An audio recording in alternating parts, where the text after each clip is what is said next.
and myself did some early morning sessions of Thaytong Gyalpo's prayer for the prayer-a-thon. It was a pleasure. What I'm finding, I just love doing it. And Graham's nodding his head because he's participating as our tech support down there, and multi-skilling throughout the day, coming up here now for DB. Wow. And Gyalpo's here back online again. I tell you, it's a non-stop Dharma shop. You saw it this morning. Wonderful. So I just say it uplifts the mind, doesn't it? So I don't know what it's doing for the pandemic, but if our uplifted minds can do more, then let's go for it. While we're ahead. Okay, so we'll start again with reciting, setting our direction, Heart Sutra. Heart of the Perfection of Wisdom Sutras. If you've got the retreat book we're using, it's on page 232. Actually, and there's many different translations of the Heart Sutra as well. I remember, I think it was the first prayer I gave myself a goal of learning off by heart. And because, when it says no eye, no ear, no nose, no tongue, and you think, oh, there'll be a time when I can't see it, I can't hear it. And so I thought I'd better learn something off by heart. So I started with this one, but it was a previous translation. The same happened with the prostrations. You sort of learn it, and then the translation changes, memorization. I think Geshe was talking about that during the week in one of the teaching, increasing our power of memorization. And then that gets it somewhere. It sticks after a while. Anyway, so a funny thing that happened to me with the Heart Sutra. So I'm part of this Women's Interfaith Network I've been part of for many years, 15 or so, maybe 14, whatever. It's since I've been ordained, so maybe only 14. And each year we take a different topic and talk about it from our different faith perspectives. So we learn a bunch of things from each other. And so one time it was your favorite prayer from your faith. And so I took the Heart Sutra as, and then you got to talk about it, right? So I'd written up my talk and had everything and had the pictures of Rajagriya and everything online, to make it interesting for people of different faiths and not do the Buddhist presentation. So it was all there on one computer, and the computer froze. And I was thinking, I have to get in the car and go to this meeting. And the computer froze, and thought, I'll try the other computer. So I had 2 frozen computers and nothing was doing. And I thought, I think this is a teaching on emptiness. Like, it's there, but it's not there. And so I just had to wing it.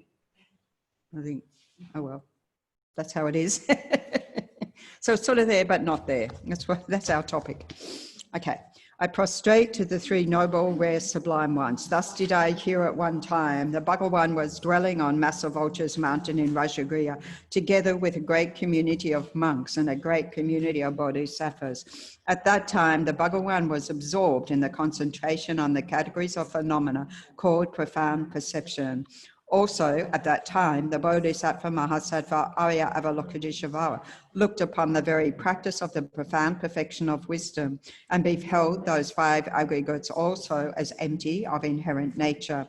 Then, through the power of Buddha, the Venerable Shariputra said this to the Bodhisattva Mahasattva Arya Avalokiteshvara: how should any son of the lineage train who wishes to practice the activity of the profound perfection of wisdom?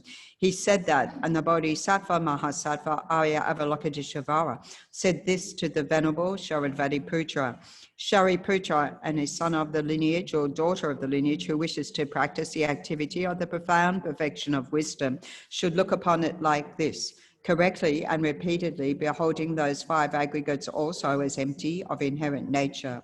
Form is empty, emptiness is form. Emptiness is not other than form. Form is also not other than emptiness.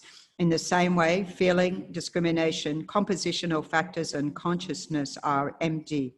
Shariputra, likewise, all phenomena are emptiness without characteristic, unproduced, unceased, stainless, not without stain, not deficient, not fulfilled.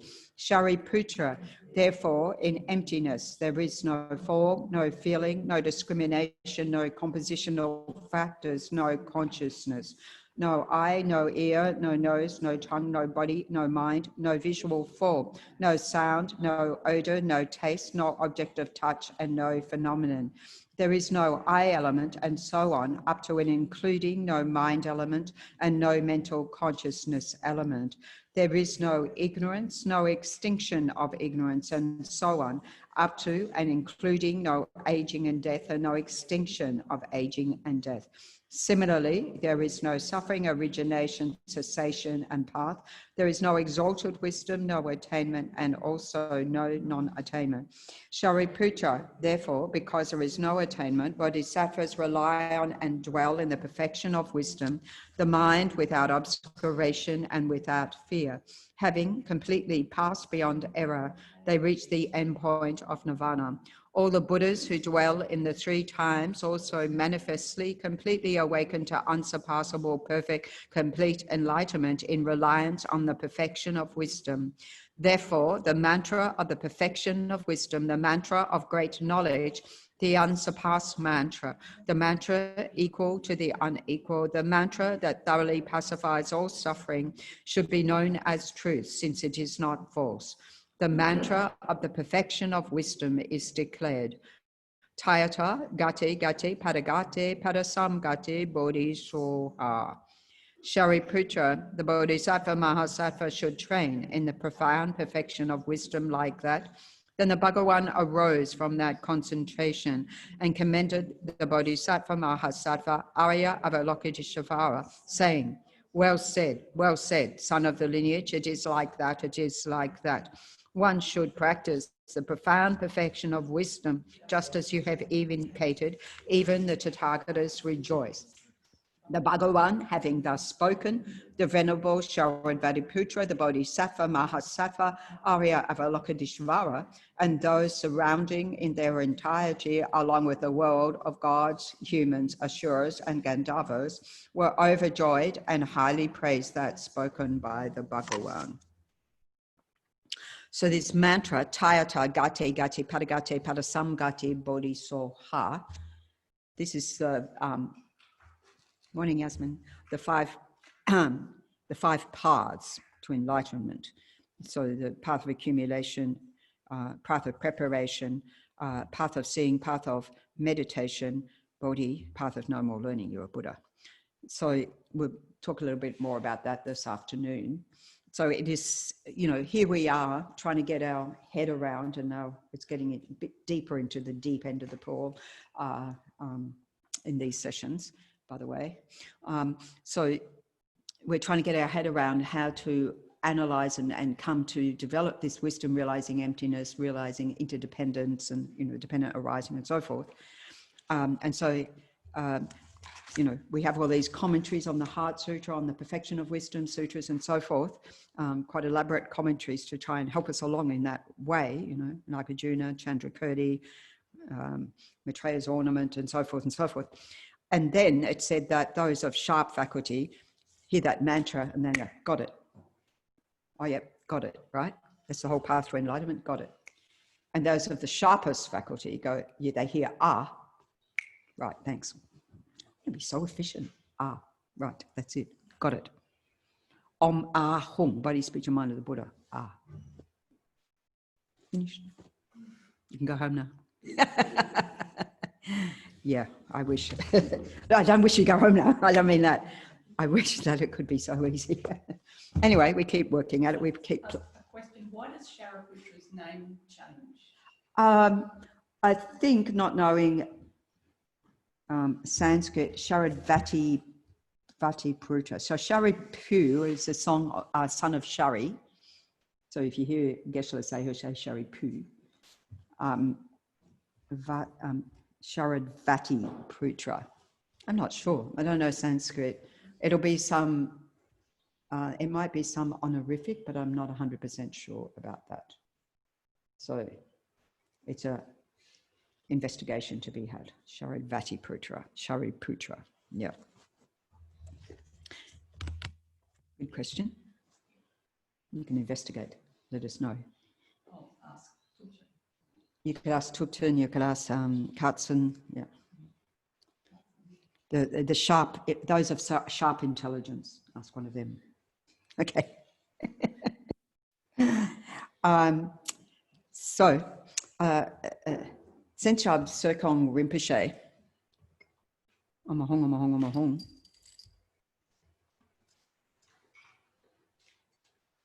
Omahong, Omahong, Omahong. I have to use it by the handle because it's piping hot. Thank you, thank you, thank you.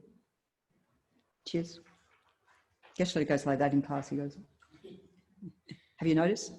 And Geshe goes, cheers. The great Aussie salute.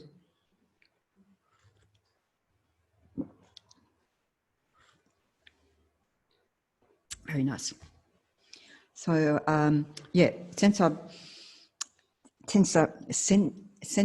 Sokong Rinpoche, the previous, was the only one of the 7 spiritual assistants of His Holiness the Dalai Lama to escape Tibet in the 50s.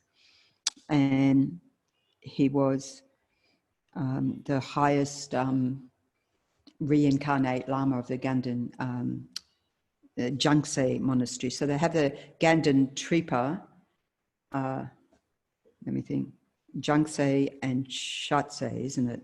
So they alternate between the Ganden Tripa. Yeah, so Jangse Chuju. So that's the current Ganden Tripa. Yeah, who's like the boss of the top honcho of the Gelugpa tradition, of our tradition, right? Anyway, so he had complete knowledge of Sutra and Tantra. He died in 1983, and his reincarnations, he's actually manifesting these days as a lay person. And he was, I think, going to be coming to Australia this year or roundabouts. But anyway, I think it's one of the ones lined up to, I know FPMT Australia is lining up these virtual tours of Candrala, and I think Sokong Senchab Rinpoche as well. Anyway, so there are teachings of his online, so quite amazing.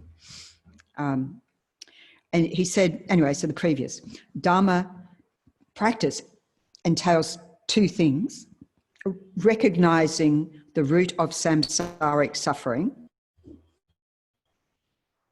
Well, it's sort of what the Buddha said, right? And eradicate. So to recognize the root of samsaric suffering, we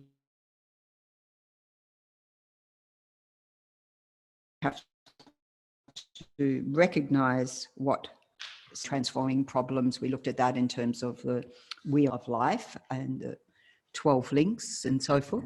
Something wrong? Okay, well, let's get Tara on the job again. She seemed to come to the... Oh, Rachel's dongle. Tara Rachel onto the job.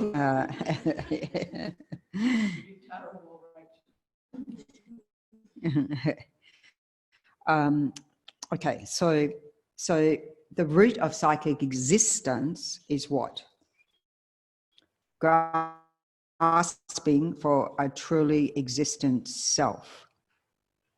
And so we say self of person and truly existent phenomena. So as we looked at yesterday with self of person, and usually when we interrogate the phenomena, we look at the aggregates. So we stick close to home, sort of in a way. Rather than we could analyze any phenomenon that existed in the world. But it's really because we can see how these 2 are interdependent in and of themselves. Okay. Yes.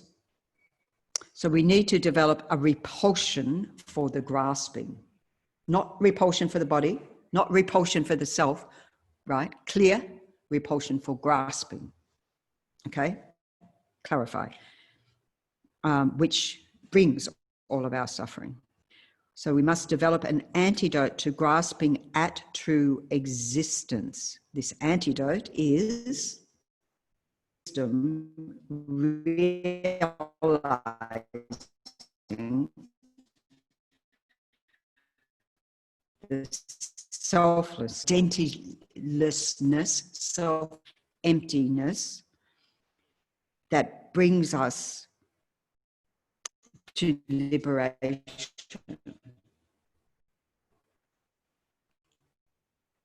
You might notice we all dress the same hairstyle, right? Which is sort of none. The idea is that we all look the same. The idea is to help us with cultivating identilessness. But of course, it's only on the outside. The inside job's still a work in progress. I find it quite helpful when people, it's interesting to watch. Like, I remember not long after I was ordained, and I caught a plane to Melbourne from Sydney, and the person, you know, sort of probably at the gates doing the scanning thing. But anyway, one of them said to me, "Oh, you've been flying quite a bit. You know, here you are again." And I knew it wasn't me because I was newly ordained. And I was thinking, now, was that Venerable Chokyi? I think it must have been Venerable. And so there's the I that says, no, that's not me. That was the other one. So the self. But then there's the joy of fulfilling the factor of identitylessness externally, at least. The I still arose, but externally. So work in progress, you know. So you just sort of notice. So it's good to be mistaken. I mean, I was overjoyed when I was at Ashfield Mall and these hoons drove by and went, "Hey, Dalai Lama." I mean, that made my day. If I remind you of the Dalai Lama, go for it, you know. I mean, that would be nice. Mo's neighbour. Venerable Wangmo's neighbour, mother's neighbour. Mother's neighbour, yes. Waved to me walking down the boardwalk at Coolum a week or so ago. I wasn't there, it wasn't me. But he knows me and has seen me in robes. And he's madly waving and smiling at this. I think that was Venerable Elsa. Some nun walking down the boardwalk. Because she was, anyway, I'm not sure. I don't want to. But anyway, but we rejoice in his happiness at seeing. Yes, they saw a nun and thought, the one nun I know is Venerable Wangmo, it must be her. Hello, hello. And thinking, why is she not saying hello?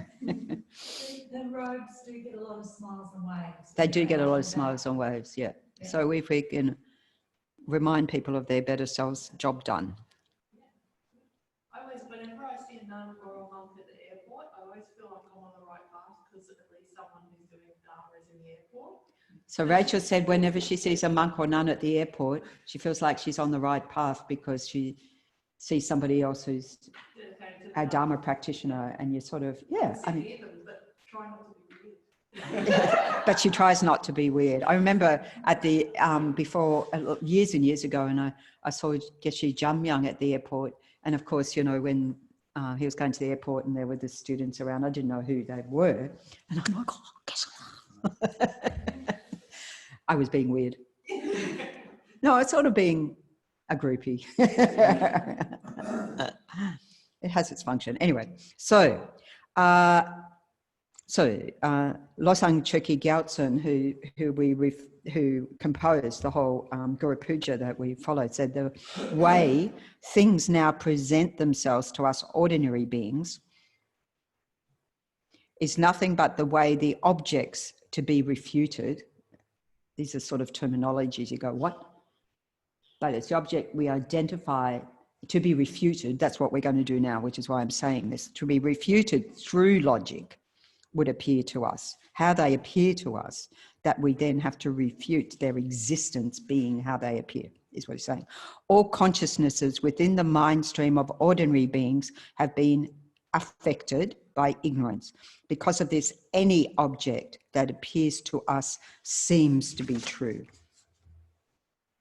So as we go through this, just keep that in mind, that we're not going to eliminate that true appearance until Buddhahood. Right, so that's the last thing to go. That's the last thing, the cognitive obscurations, the last thing to be eliminated. So meantime, kick back, relax, and we're on session 3. So I should, before we go further, I'll just let the people know on Zoom, our dear Dharma buddies on Zoom, that we now have you on the screen so that I'm sorry you don't have all of us on the screen, so that we can see our Dharma buddies here. Oh shit, we're having a bit of panning of the camera of the ceiling. Yeah, your Dharma buddies. Hello. So we're all here. We're all there. Yeah. Hello. Okay. And then we would normally at 9:30 the prayer-a-thon finishes. Venerable Palyon's down there finishing it off now, and we would normally then go on to the YouTube, but so it doesn't sort of interrupt things. When we have our first break, it'll go on YouTube as well. Okay, so I say that for anybody who, well, it's only us, you on Zoom. If you want to transfer to YouTube, I suppose it doesn't help anybody else. But anyway, so that's how it's going to happen probably every time now for quite some time. We're all hiding ourselves, someone has said. Oh yeah, so if you wish to hide yourselves. That's okay, we can see the names, that's lovely. Yeah. If you wish to hide yourself, you can, but we see your name, so we know you're there, and it just sort of, And Ingrid's quite special because she's there twice. and Ingrid's got, yes, Ingrid's manifesting many bodies,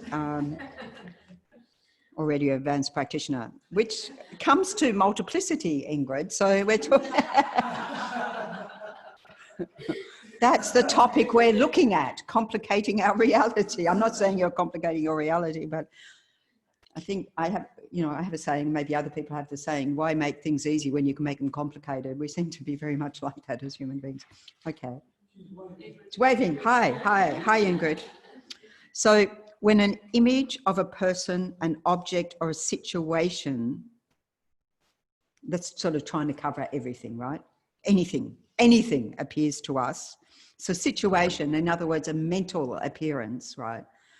Does it appear as something unitary, singular, or partless? So here we're getting to our discussion about unitariness or singularity versus multiplicity, because we said yesterday we see ourselves, everything as singular generally, and partless. Or does it appear as something multiple and full of parts? So this is sort of building the foundation for then getting to talk about dependent arising, interdependence, and so forth. So this is the first step. It might well be an evolutionary feature of our perceptions and conceptions, our perceptions, direct perceptions and conceptions, that we tend to reduce persons and situations with multiple aspects into single entities, along with other features such as being permanent and independent. So this, as we discussed yesterday. And I was thinking about this, how we, like for example, this can be quite useful, you know, when you have those slogans for the toilets and it just has a very simplified icon that says male and female, and you could dispute that. I was trying to remember at San Francisco airport, I did take a photo, I don't know if I still got it. It was a gender neutral sign. I can't remember the sign. Maybe it just had both. Maybe they were merged. I'm not sure. But anyway, so we recognize we have different symbols, don't we? That simplifies things. We know it's only a symbol, but we know that we imbue that symbol with meaning. And so we're always imbuing symbols with meaning. So Lama Zopa Rinpoche, and this is a sort of classic example that is used, is if we think of 3 lines, we create these 3 lines, one slanty line that way, one slanty line that way, and one across that way, and it's an A, right? And so It's just 3 lines. But on those 3 lines, we impute A, isn't it? And we go, oh, that's the first letter of the alphabet, and then you expect the next one, B, C, D, E, F, G. Hieroglyphics, whatever language. You know, if you don't know the script of a language, it's all just gobbledygook, isn't it? Maybe Tibetan's like that to you. Most of it's like that to me too, right? It's just like, oh, that's pretty. I can do om. You can do om. Yeah. Well, I can recognise it, I can't draw it. Yeah. I can do an An om, and maybe a hung, and maybe a ah, ba, ka. Anyway, right, okay. Putting them together. So we do this, okay. It can have a good function, isn't it, in terms of communication? There's no question. But yes, it facilitates quick decision making and reaction. Right, yep, that's, you know, what you've got to do. However, it also leads us to fixate and grasp at this simplified picture of things and events, distorting our understanding of reality and perpetuating unskillful responses. In other words, we reduce someone down to that angry person, my enemy, etc., causes problems. Or I don't know. Do we have a country we don't like? I don't know. I don't think we don't like countries, do we? Oh, it depends who you are in the world, where you are in the world. A lot of people that don't like Victoria at the moment. Well, you can't, oh, compassion for Victorians. There is a lot of anger out there that people have just labelled all of Victoria with the same brush. Yeah, I mean, we have that, the racism against Chinese and all sorts of things, wasn't it? I hope that's died down. So this is the stereotypes that we do. So that's where it gets to be dangerous. We stereotype, we put people in boxes and ourselves in boxes, causes us problems as well. So the Buddhist analysis and attributes this mistake to our fundamental ignorance, grasping at persons as unitary selves and grasping at objects as unitary entities. I think with this, it's very useful, the persons ones, because that's the ones we rub up against most. So this is where the, you know, it's either racism or sexism. We've had the whole Black Lives Matter movement, isn't it? To have to say, you know, people are being targeted on the basis of, I mean, it seems crazy, the colour of your skin. I mean, it seems absurd, doesn't it? Being discriminated against because your colour's a different tone. It's very weird. We are very weird. So simplistic. It is simplistic. It is dangerous. Okay, so that's what we do. And we do the same with objects or phenomena as unitary entities. So the wisdom realizing reality is 2 types. Wisdom realizing the lack of emptiness of such selves of persons, right? There's no such a singular entity of self of person. And that's called the wisdom realizing the selflessness of persons. This is just the terminology of what's usually the terminology we have. And the wisdom realizing the lack of emptiness of such entityness, oneness of things, phenomena, called the wisdom realizing this selflessness of phenomena, right? So these 2. So we interrogate both of them, right? And the methods that we use, so the selflessness is the same. The emptiness is the same. Everything that arises, as we said yesterday, as it arises conventionally, it exists in the world, but the emptiness, the ultimate nature of it being empty of independent existence, unitary existence we're talking about now, singularity, independence, permanence, all of these things, is the same for persons and phenomena. So we use the same methods to refute those, right? Because the object is the same. So we're either focusing on the self or on the phenomena. So we focus on our notion of I and or we focus on the aggregates. For example, this is a traditional presentation. I think it might be this afternoon when we also do the classic chariot. Some of you might have the emptiness of chariot. It's quite fun. Okay. So we have to investigate this, how it works and how we refute.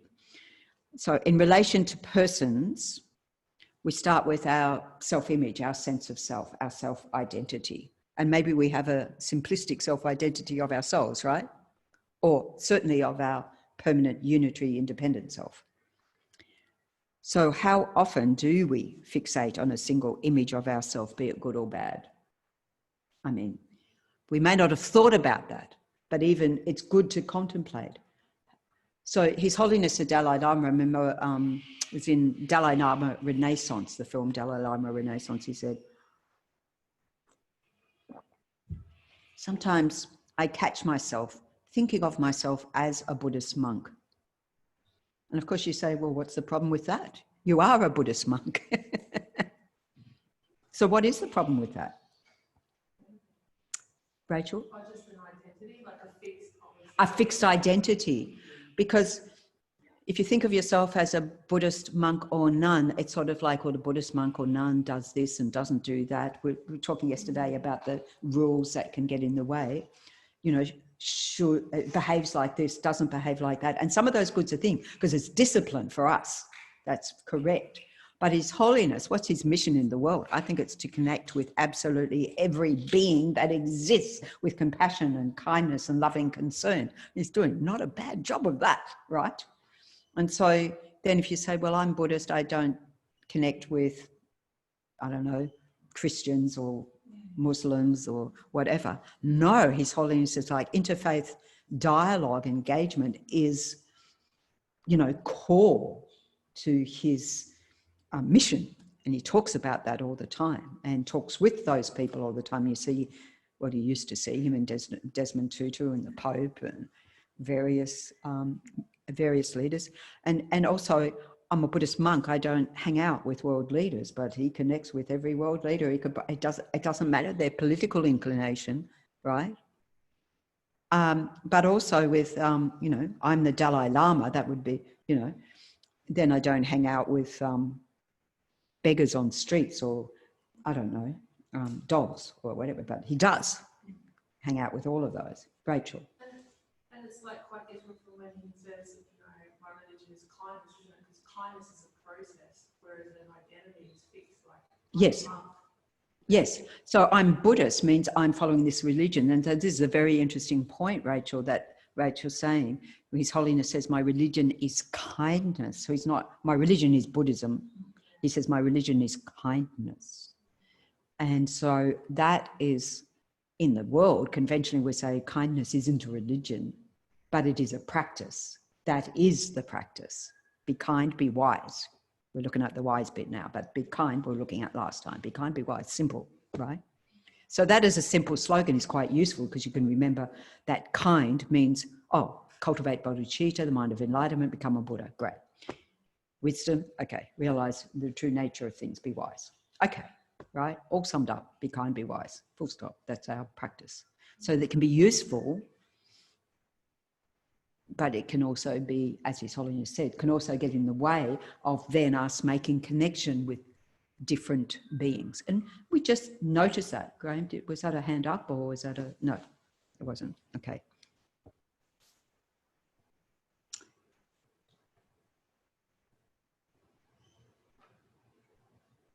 Kate says, I become starry-eyed every single time I see a Buddhist monastic.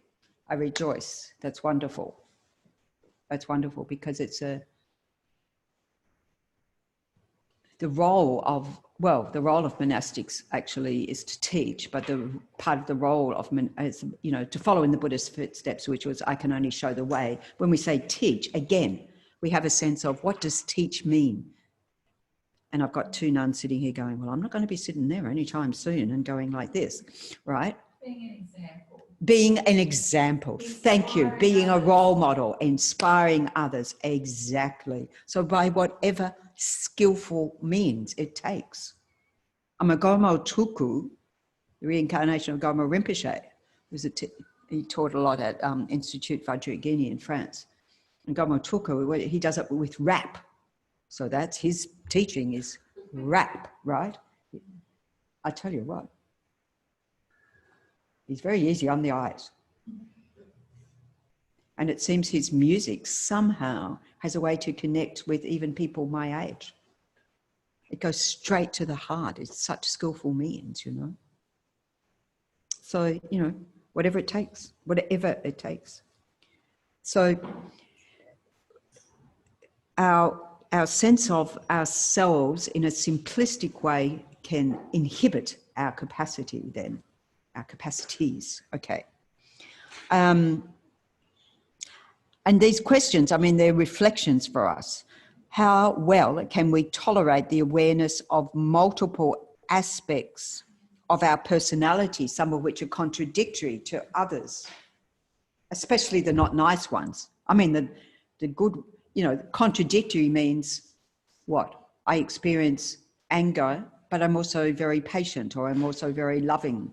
And so there's a whole process that developed by Maciej Labdron, you know, that Renata used to teach about taming our demons. No, it starts off befriending your demons. So the bits we want to hide about ourselves. So rather than say they don't exist, I mean, if we're dealing with cultivating wisdom, we have to knock them on the head. We have to approach them head on, isn't it? So, but not head on with a whip necessarily, understanding those afflictions. So that's a whole process that, you know, very powerful process, very confronting actually. It's really dredging the psyche, that whole sort of befriending your demons and all the practices there. Fantastic, you know, really deep psychology. So it's like we're at war with ourselves. It's like we've got all these voices inside, like, you know, the whole committee in the head that doesn't agree with each other, isn't it? Yeah? And we get all befuddled and confused. That's a bad thought, a committee in your head. A committee in your head, yeah. Well, I don't know. Come up with another analogy. It's a good analogy. It's a good analogy, but a bad thought. Okay. Yeah, the committee in the head. Okay. Do we do the same to other people? Well, yes. And to animals? Well, yes. Isn't it? We do. I just got to think, what's my relationship with the ants? I haven't seen them for a while. They've moved to my place. Oh, they've moved to Yangshin's place, okay. They've migrated, she's got more interesting food or a better water source, I'm not sure. But, you know, you can see them as, you know, like my mother did, they seemed to be a threat to her existence. I mean, they're teeny tiny little things. And so she'd have the spray thing ready, poised. I mean, I'd just get up earlier than her. I mean, thankfully, towards the end of her life, her eyesight got worse, but, you know, it's just like, I've got to find their source and get them to leave before she zaps them. Because she'd come, I know you don't like this, but shh.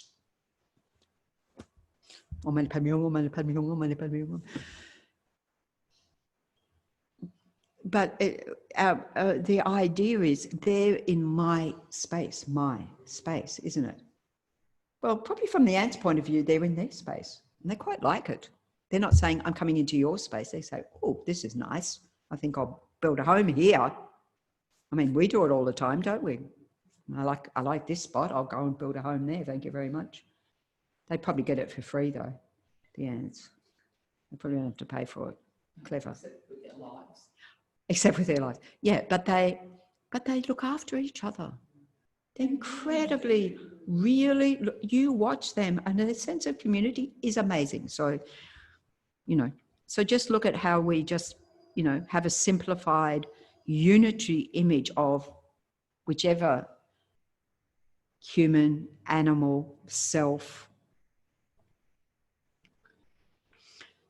And some of these may be even dangerous because the the enemy. They become the enemy. So we have a world war, isn't it? Or we have a fight, or people kill each other. I mean, it happens. It happens all the time in the news, you know. Even that person can turn from the loving one to the enemy in a nanosecond, kaboom, you know. It's pretty scary stuff, the human capabilities on the bad side. And so we see some as incredibly wholly evil, and we see others as wholly good. But we know everyone's got everything, right? We've got the whole kit and caboodle. We've got everything. And that's why it's inspiring, I have to say, and I say it again and again, working with the prisoners. Because I always think about how long it took to commit that crime they committed. I mean, maybe if there was premeditation and all of that, you know, there's a longer process of that. But it can be just like, you know, I remember watching one film and it was just like I was in the wrong place at the wrong time type of thing with the gang, and kaboom, it just happened.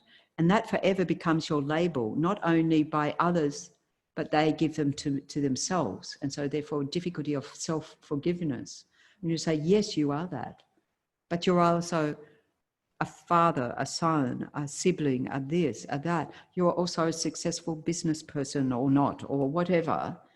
And also, those that we see, you want to turn your life around because you know you can. So you are highly intelligent. You're one of the sharp faculty ones, in fact. So this is where we all imprison ourselves in our own labels, right?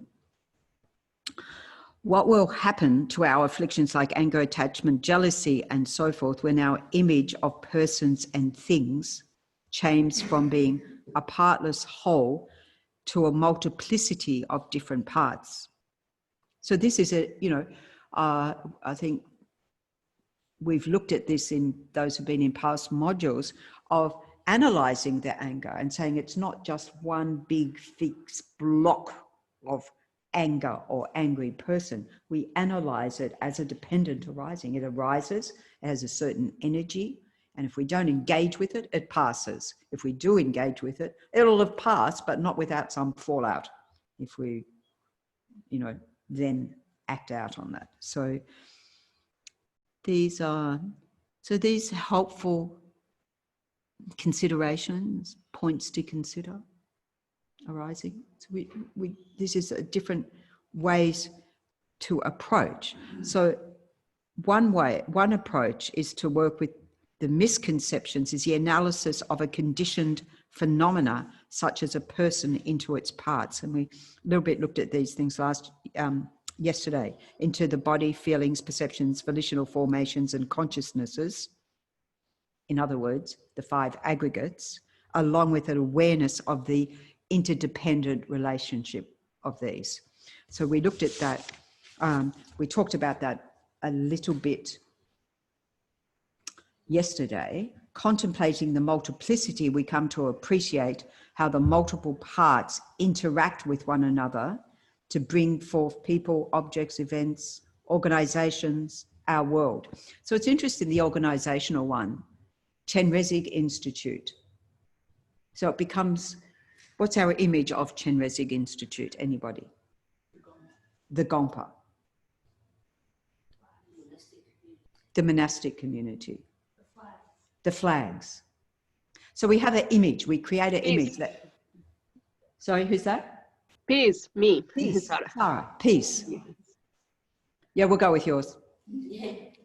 So we present a label. Sometimes, you know, I know this was in a Vajrayana Institute of VI, and we say CI, right? VI, should do this. Well, who is the VI who should do this? You are a member of VI, like, so it's made to be a unitary thing that exists somewhere. The government should do this, right? Or whatever. We label like that and saying, actually, we're all contributors. We are all part of this or that, or, you know, CI. Yes, it's the monastics, but it's also the lay students, because why does it function? It's an institute of learning, a place of study, right? So all of these things are correct, but it's all of those things. So as His Holiness said, the approach, His Holiness, to help with this sense of identifying the consequences if we have this sense of oneness, of singularity. So points to consider. If I and the mind-body were one, singular, in every way, I, the self, and the mind-body continuum would have to be one. In all ways, utterly, totally, pervasively one. Then why do we have this I? Why do we have this body? Why do we have this mind? Why do we have all these parts? It'd be pointless because it's all one. So why have all these different labels for all these bits if it's all one? So this is one way of approaching that. We do distinguish differences. So it's not all one, is it? Or the bits of the body, or the bits of the mind, or the elements, or, you analyze everything. And you wouldn't be able to point to my body, my mind, my fingernail, my head, anything, because it'll all be one. It'll be me, all one, right? So there's a problem there. And when the mind and body cease to exist, the self also ceases to exist. So there's no self. Wouldn't that be great? Because then you would have realized emptiness without doing anything except going out of existence. Well, that's called nihilism. So that's over-refutation of the object. So since mind and body are plural, a person's selves would be also plural. So you'd have me. This is the multiplicity. Since the I is just one, mind and body would also be just one. Just as the body and mind are produced and disintegrate, so it would have to be asserted that the I, so body and mind are produced and disintegrate, it would have to be asserted that the I is inherently produced and inherently disintegrates, which is a total contradiction. Because if it's either inherent or it's not produced, or it's produced, sorry. It's either inherent or it's produced. So that would be contradictory.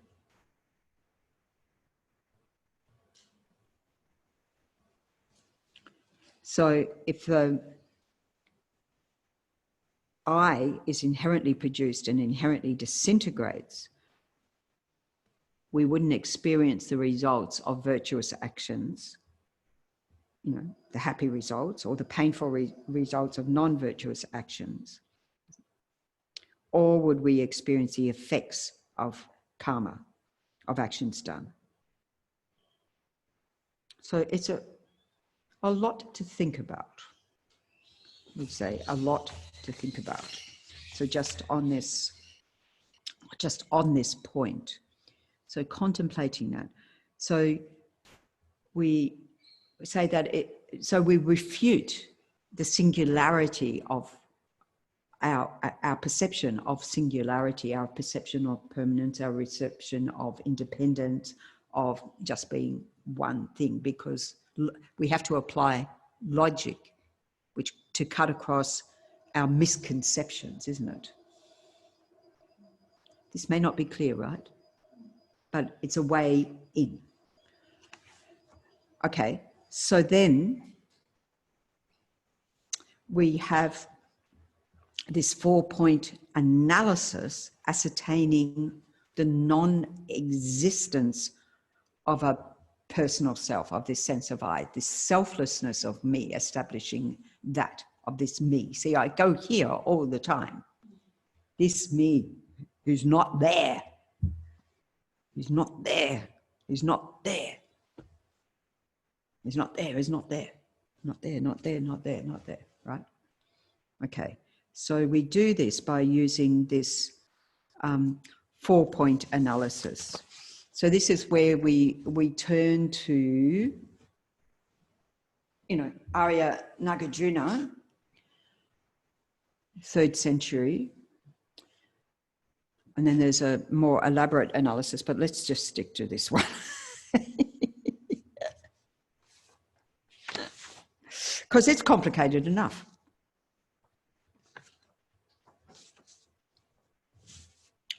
Okay, so identifying the object to be refuted, in other words, identifying the self. So this is this 4-point to establishing the selflessness, the non-existence of a personal self. So we have to analyze how we grasp at this sense of I. That's our first point.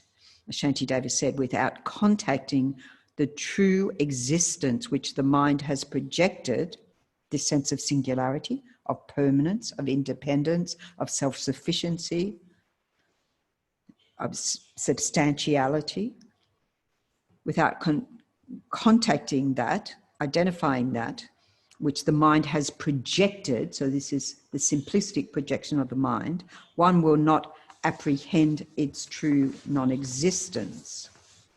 So how do we do that? According to Kyabje Rinpoche, a correct mental image born of first-hand experience of the object to be refuted may appear clearly to the mind's eye. In other words, we have a clear sense of I.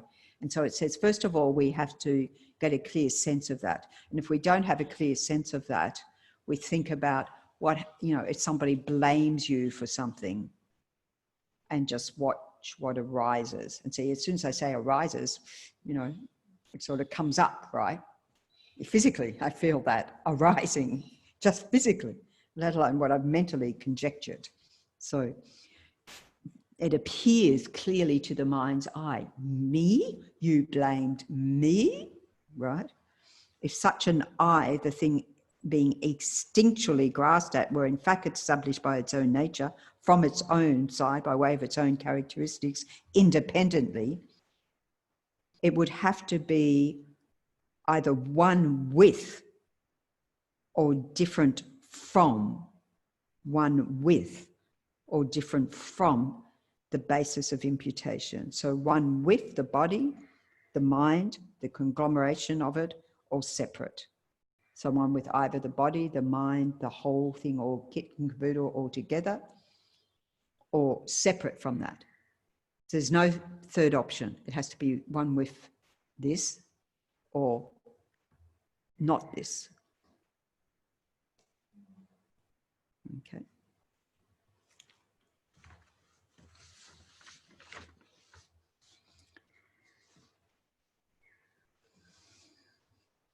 So the first thing we have to accept is that there's no other option. So that's one thing we analyze it, one with. So then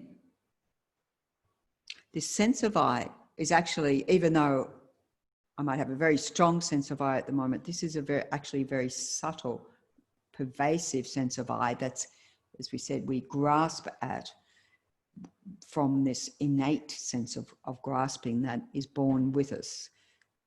Human, animals, all grasping at this non-existent self. And Kyabje Rinpoche says, so that we don't refute too much and say, I don't exist, which is a nihilistic view, or we don't refute enough, which is the view of permanence, we maintain that. We have to see which part of this sense of self that we have to knock on the head. So it's not saying, again, I don't exist. It's saying I don't exist how I appear to. So it's this mere imputation, this mere label. It's very, very subtle. So this is the middle way consequence view that gets at this very subtleness. So you look into how the I appears and see how it presents itself in different ways. You know, I'm loving, I'm kind, I'm intelligent, I'm not, I'm, you know, whatever. So we have different, if you like, persona. Sometimes it might be something that we feel is imputed on the body. It's a physical thing. In fact, given the emphasis in our society of looks and how the body appears and taking care of the body, all of that, we do have to take care of the body, no question. But that people's sense of self can be the body. It used to be the slogan. There's X number of women in the world and only, was it 8 of them are supermodels? You know, to get a bit of perspective. And they're probably all anorexic. That's my commentary.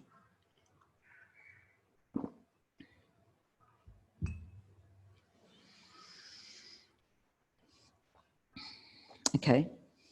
So we have to identify how this I appears, because we have to be able to refute our mistaken conceptions.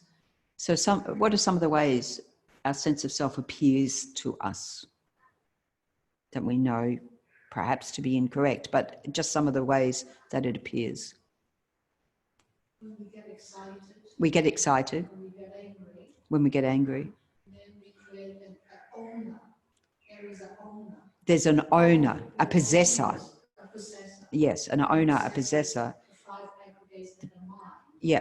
So this owner, we made up an owner. So we've even made up the owner of these 5 aggregates of body and mind. That's correct. Yeah. So these are all imputed phenomena. So there's this sort of broad set of imputed phenomena. The owner, the possessor of the aggregates or appropriator of the aggregates, these different words are used. So this self-evident I appears to be something more than an idea imputed. It appears to be real, doesn't it? It appears to be, this is real. I am real. And in a conventional sense, I exist. You know, so this is the one we're not negating, but my sense of I, also my image of myself, I can say, also appears to be real.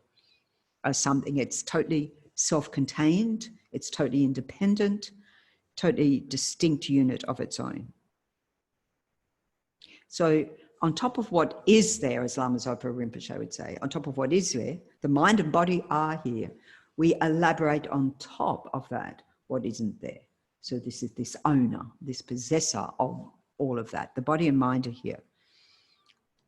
So if we're able to access that and get a sense of that, then you've correctly identified this sense of I. So that's the first thing we have to do.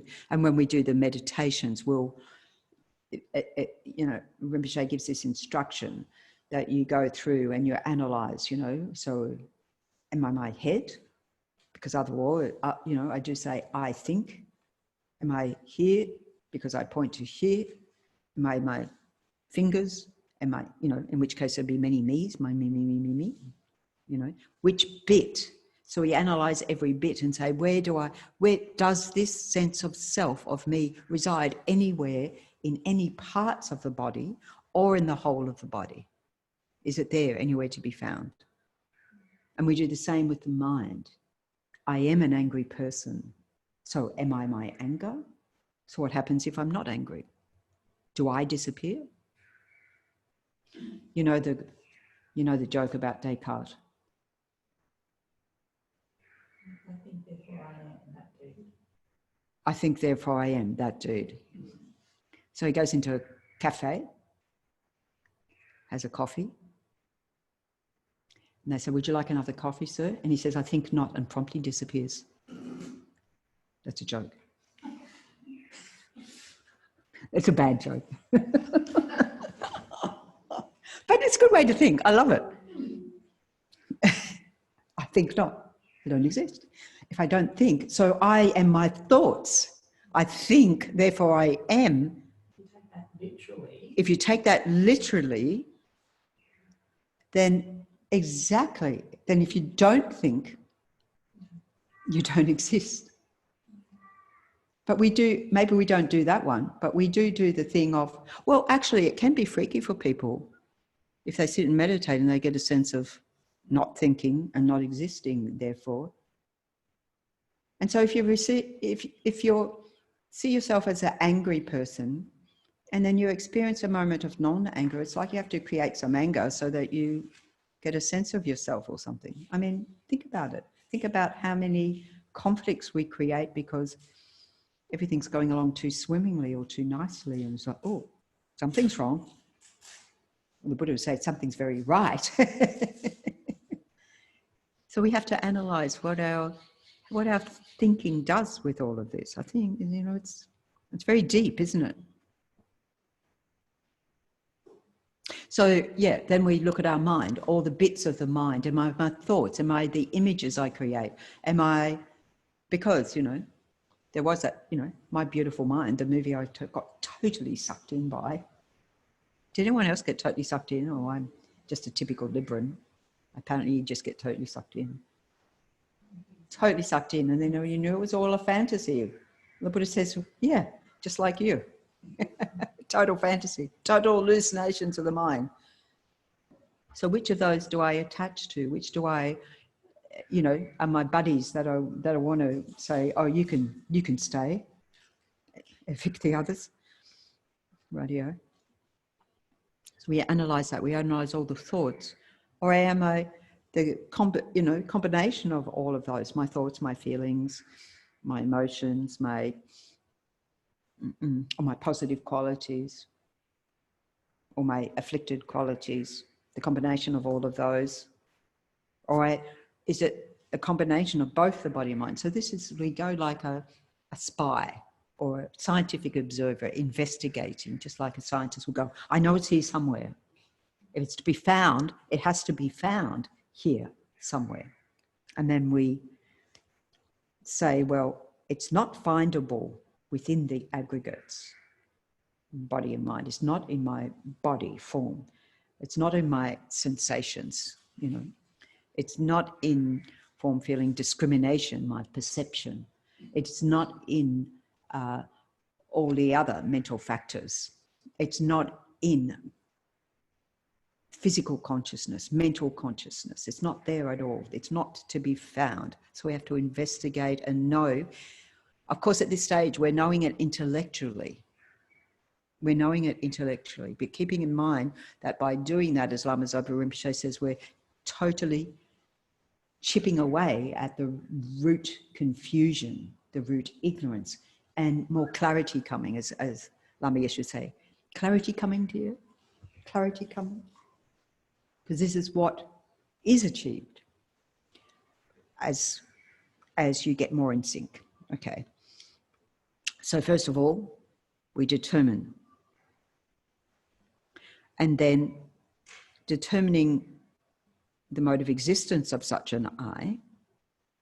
So it's got to be either singular or plural. It's either got to be on the basis of the whole of the aggregate, or it's got to be in parts.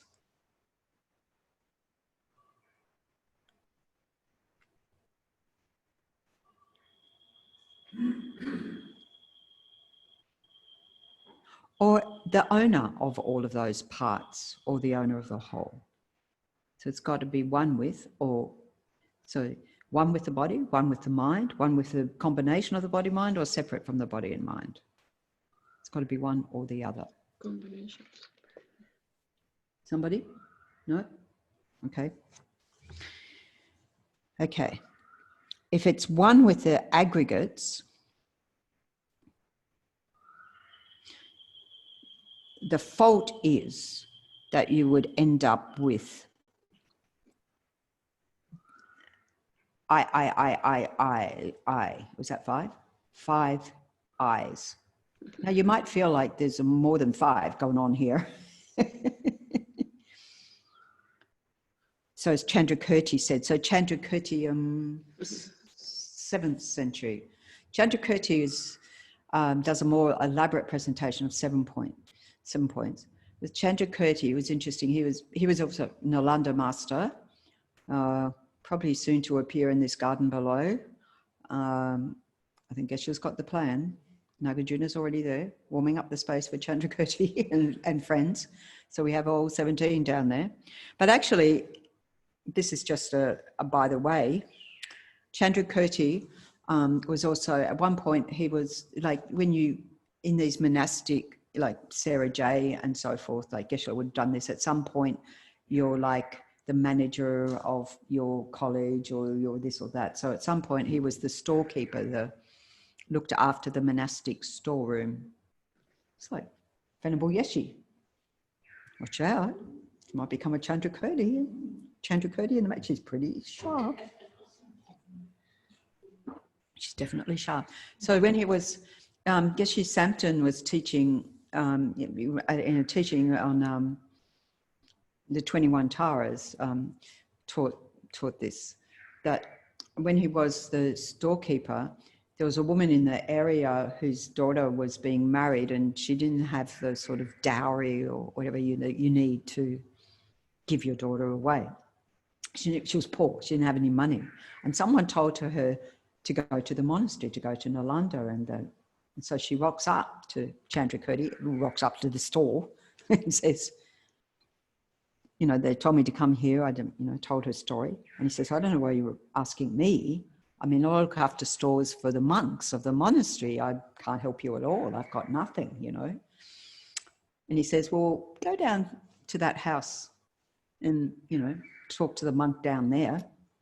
So she goes to this house and there's this monk and he's meditating and she looks around, nothing there, like, okay. So she asks him and he says, oh, well, I've got nothing. I don't know why he sent you to me. I've got absolutely nothing. But he says, I'll tell you what, I'll ask Tara, like you can. So he prays to Tara. And so he's got the 21 Taras on his wall of his house. And he prays to Tara, and Tara emerges from the wall and gets all the jewels from all the 21 Taras, offers it to the woman. She goes off and gets her dowry for her daughter. Now, I've looked at that wall in VI and never yet have those jewels come off the wall. So, Tara Gompa, downstairs, check it out. Anyway, I guess she had a mind of pure faith and she had the karma. Anyway, so Geshe-la's point was there is a tradition of the Taras where they don't have jewels, and that's why, because Tara gave them all away. There you go. That's a bit of sideline trivia. It's a nice story. It's like they say, the relics multiply, the Buddha relics multiply. And we were in Bendigo with Lama Zopa Rinpoche's retreat, and the relics were there in the stupa. And it made the Bendigo news, that one of the Buddha relics had a baby. Baby relic came along. But they say, if you've got a mind of pure faith and you've got relics or precious pills on your altar, they'll multiply, and haven't multiplied. Clearly, I've got a lot more obscurations, but wouldn't it be handy? Anyway, it works for some people. It's a dependent arising. So anyway, that's a side story. So Chenrezig, nonetheless, did the supplement to the Middle Way commentary on Nagarjuna's fundamental wisdom of the Middle Way, root wisdom. Says, if the aggregates were the self, it follows that as they are many, the self too would be multiple. So we say, oh, well, that can't work. Well, it shouldn't work to have multiple selves. So the significance of the way in which the self and the aggregates can be established as one thing is they would not appear separately to the mind. Well, we said that already. They'd be completely inseparable, so it'd be the same thing. No, we said that bit already. How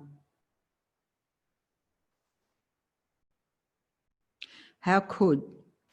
No,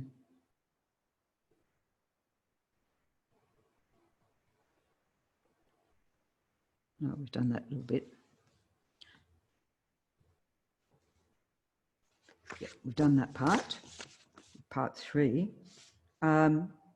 If it was different, if it was separate from body and mind, you'd have to say I and mind body would have to be completely separate. So you have the I, you have the mind body.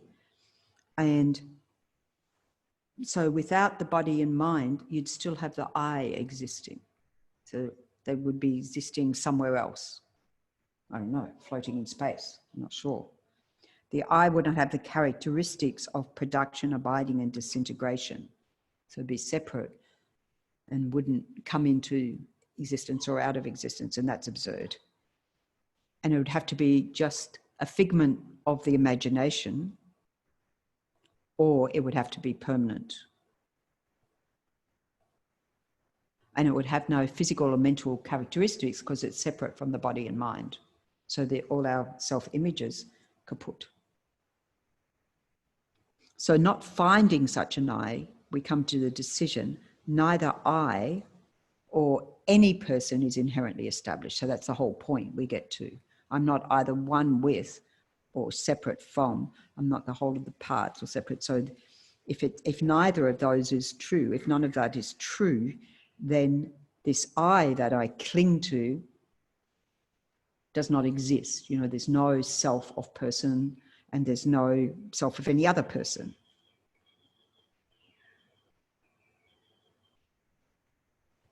So we establish that for ourselves, and when we meditate on that next time, we go through the process of these points, and then we can apply that to others as well and look at other people, other persons, and the appearance of that other person, people, dawn to your mind.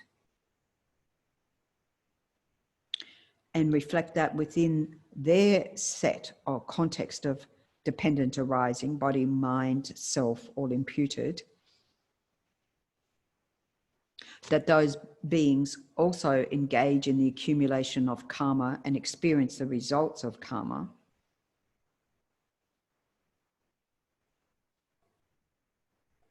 And the fact that the appearance of those is only established because of their lack of inherent existence. So for self, and then we can extend it out to others.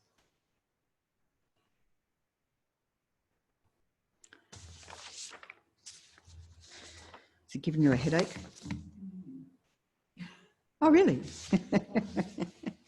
Suddenly got very tired. It suddenly got very tired. Yes. I know. Actually, The brain hurts, right? Yeah, but before we do, so, yeah. So this fourth point, which we're in summary, the possibility of existing different from the five aggregates, if we're different from the aggregates, that not have the characteristics of the aggregates, right? Whatever you perceive, there is nothing that doesn't come from the mind. This is our conclusion, that it's all merely imputed by mind. So by investigating that it doesn't exist there and it doesn't exist there and it doesn't exist out there and it doesn't exist in there and it doesn't exist on the whole and it doesn't exist on the part, the only way it can exist is because it's a creation of the mind. It's an imputation that I've created. And Graham's flashing something down here. That's what his little bookmark is down in the office. He's got a bookmark from down the office. I picked up the one that says, when we understand that everything exists in name only, that is the pure land. When we exist, everything exists in name only. That is the pure land. That is the pure land. Geshe. Geshe who? Geshe Sultan. Geshe Sultan. I didn't know they had bookmarks of Geshe-la's quotes. Now I want to go running down there. There's a whole swag of them, but I just picked up that one because I love his smiley face. Oh yeah, I love his smiley. I think we all love his smiley face. Yeah. Someone has made them and they were on the shelf and they're freely offered. Freely offered on the So shelf down there in the shop. To the top and do them and laminate them. Wow. And yeah, there was a whole pile of yesterday. And when we realize, just thinking about this point, when we realize that, say it again, the first bit. When we understand that that everything exists in name only. Everything exists in name only, that is the Pure Land. So when I was at was it the last Lamp on the Path retreat? I think it might have been, because we were going to have one and then we're going to have it again, and then I don't know what year they've projected it to now. I think it was number 5, or was it number 6? It was supposed to be only ever 5, and Rinpoche said, I think we need 6 and 7 and 8 and 9 because he hadn't got to the text yet. But amazing teachings anyway. One time Rinpoche was there, he opened the text, like the page turned and everyone went back again. Anyway, this one, Nick Rebush, who's been recording, through the archive, but even before that was established, the holy words, the teachings of Lama Yeshe and Lama Zopa since the beginning at Kopan. Anyway, so he was the retreat leader, or really Rinpoche is the retreat leader and then he's the assistant, but you sort of go, yeah, he was leading the retreat. So he told this story about when he was with Lama Zopa Rinpoche at Swayambhu. You've been to Swayambhu? Yeah. So what did you see at Swayambhu? Lots of monkeys. We only saw lots of monkeys at Swayambhu. Right. So Rinpoche's up there at Swayambhu. So Swayambhunath Stupa, actually Rinpoche says this is one of the holy places of Nepal. There was a book, I remember years ago, I think when I went to the launch of that. Anyway, it was at the Hilton in Kathmandu, launching the book of the holy places of Nepal, called Power Places of Nepal. And so Swayambhu is one of that. Rinpoche says that the mountain is actually a natural crystal stupa inside. So best to circumambulate around. Yes, I did that too. Next time I'm going to take wet ones. How many hours? 3 hours? Oh, no. Maybe I'm slow. Yeah. I turned every prayer wheel. Well, yeah, trying to do as many as Yeah, turn every prayer wheel, up, down, round, black. I guess you'd wear gloves now. You'd have to take a whole box with you to get around. Anyway, so they were up there. And Rinpoche says, what do you see, Nick? And monkeys and honking horns and, mangy dogs and, it's pretty gross. Right. And Rinpoche says, I see a Pure Land. They're in the same place. I see a Pure Land. Rinpoche said, I see a Pure Land. So this is that it is an arising from our mind. It's not that Rinpoche doesn't see that these things are there, but that's not all he sees. So hence the quote from Geshe-la. So this is where we have to perceive that it is all a projection of the mind. And if it is, we can project absolutely anything. Keeping in mind that conventionally things do exist and they have to be established by valid cognition and not be refuted by valid cognition. In other words, we've got to get a sense of the conventional absolute existence of everything, but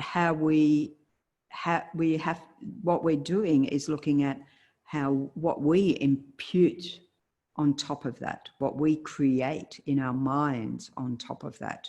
So one of the guys in prison, I was just thinking about,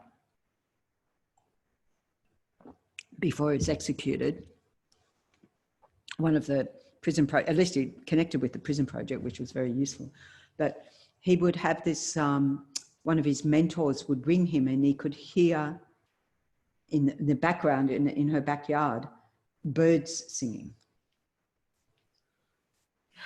Wasn't you, was it? Squawk! I don't know. I try and hear Maitreya Squawkers sing, but it's a challenge. I was going to say that would be the first time anyone has said she sings. Yeah. Yeah. So anyway, so he could hear that at the end of the phone and saying, oh, in the Pure Land, the birds sing mantra, they sing Dharma. So it's very interesting that if there are sounds that we find disturbing to our mind can transform that in a nanosecond. You know, we can transform that.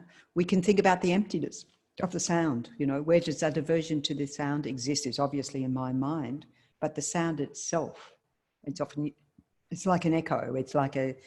It's empty of inherent existence. You know, we can think about the sound waves or whatever, or we can turn our mind away from that. So it's quite interesting. I find sound quite an interesting one to transform in the mind. Has everyone given it a go? Or yes? What examples can you use, Eva? Similar but different examples. Sound, when you're talking about sounds, when someone says something really bad against you. Yes, someone says something bad against you. It's just sound. It's just mere sound bites. If you don't know the language, Yes. worry about, but because the person might be an enemy and you probably don't have a good relation with the person, and then you interpret this whole interpretation, even though the person is saying something bad about you. So what? You know, how does it hurt you? Yeah, so Eva's saying, Eva, the advanced Dharma practitioner here, is saying that, I mean, not the only one, but indicating how we work with this, so that somebody's saying something bad about you and you just take it as sound, as the sound waves, and how can that sound hurt you? How can sound actually hurt you? So there's ways of looking at it like that. And she said something about, and if it's in another language, it happened to me when I was studying theatre in France, and the teacher was saying, you're really bad. You know, that's really like not good, you know, being critical.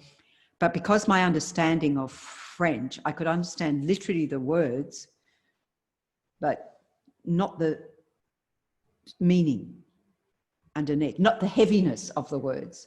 So I could understand the words, but the intonation, after a while I could understand the intonation, but at first I couldn't. So that was quite a freedom, I realized later. It's like, oh yeah, I agree with you, you know, yeah, that's true, you know. But then when I understood the heaviness, then it got serious, right? So yeah, so we're imputing all those meanings. They come from us. I had an Venerable amazing experience not long ago. Someone criticised me and I burst into tears, not because of what they said, but at how quickly the ego arose after those words were said. And I just burst into tears at how quickly it just, I forgot about what they said. You know, it was just then, I thought, oh, it's just in a nanosecond that we... And then did you rejoice that you saw the eye? Yes, Yeah. yes. Oh, well, good. Venerable Wangmo was saying that, you know, somebody said something she got upset about, and she had tears in her eyes, not from what they said. She wasn't upset with what they said. She was upset about how quickly the I arose, which is, wow, amazing. And then Leonie asked, did you rejoice about noticing that? And she said, yes. So this is amazing practice. This is... So quick. How do you stop it? No, you're not going to... You won't. And you'll eventually stop it, but way to go, you know. This is how you stop it. You have that realization, oh yeah, that's true. The eye does arise, and look how quickly it arises. Wow, I noticed that. Fantastic. That is practice. That's the absolute practice. That's fantastic. It's wonderful. Only happened once. It only happened once so far. Keep working on it. I mean, if you really want to get courageous, you can throw yourself into opportunities. So I'll just see how far I've gone. But yeah, so these are ways to, you know, sort of move forward like that with that. Okay, so I think we might take the break now, take the pause here, and till 11, and then we'll go on YouTube. So I'm going to have to end this session. So we're ending this and then session. I'll come back in, I'll join it again. So we're going to end this session, and then I'll restart it. it'll in a few restart. minutes, in a few 10 minutes or so at least. In 10 minutes? Well, in this break, I'll get it restarted, Right. and then I'll be on YouTube as well. So it's Yeah. got to configure when I turn it off, and then I've got to register. So it needs 5 or 10 minutes.